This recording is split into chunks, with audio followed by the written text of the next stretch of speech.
Hey guys, what is going on? It's your boy. I'm going to be doing a review today of the Skull & Co. Nintendo Switch case. So just to begin in the introduction, the feel of the case is what I'm going to start with, obviously how this feels in the hand. And now the case itself, I will have to admit, feels great. I think Skull & Co. really did a great job with this one here. It's got a great feel with the triggers. They feel really nice and comfortable. These trigger grips which they give you, and they also give you another pair of interchangeable grips which you can change, but honestly once you do try the trigger grips you won't be changing them. Another thing is that it can be played for a long time without strain. So another big issue which Switch owners have is that when they're playing their games in handheld mode, because the Switch in itself is not very ergonomic at all, it's sort of made for children, you know, fucking 5-year-olds. Obviously if you have a normal size hand like normal people do, playing that for an extended period of time can of course strain your hands. So having the Switch grip case itself is 10 times, a million times better and does wonders for playing, you know, whatever game you're playing.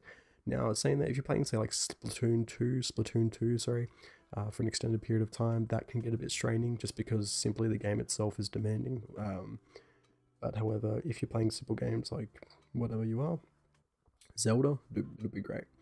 The closest thing I can say the feel for the triggers themselves or the grip itself would be, say, a PS4 controller. The PlayStation controller is probably pretty similar to that in the sense of how it feels. So if you have a PS4 controller, it sort of feels similar to that. I think they sort of modeled it from that. Now for long-term use, again, it's sort of reducing the strain, and also for the quality itself, the grip itself, the case, the actual shell thing here is pretty much just rubber, sort of like a light rubber. It's not too hard, it's not too heavy, it's quite easy to take off. I like that about the grip case itself, is that you can pull this off very quickly and put it back in very quickly. That's what she said. And essentially it's very flexible too, so it can bend quite easily as well. The cutouts themselves for the buttons, they're okay. They're not good, they're not bad, they're just average. After a while, those trigger buttons do feel a little bit better. In regards to dockability, which is a main question people have for this case, can it be docked? You know, that's what Skull & Co. were advertising was, you know, we have a dockable Switch case, you don't have to take off the case. It's actually sort of it's not so much a lie, but it's kind of, it's sort of a lie because they said, yeah, it's dockable, but you can't have a tempered screen protector glass on it. So I wonder if on their website they say that.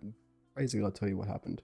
So I have the case here. If you have a tempered screen protector on your Switch, like 99.9% of people do, you can't actually dock this. It's very, very hard to dock, and you'll actually get your screen protector cracked because you'll be forcing it so hard to try and get that in that case just to fit it in that tiny little slot there, giggity, and unfortunately they will not work. So if you have a screen protector, tempered glass screen protector, like a decently thick one, I don't know if it's just a normal screen protector will work, but yeah, if you have a screen protector, don't risk it. Don't try and dock this thing because it will not work.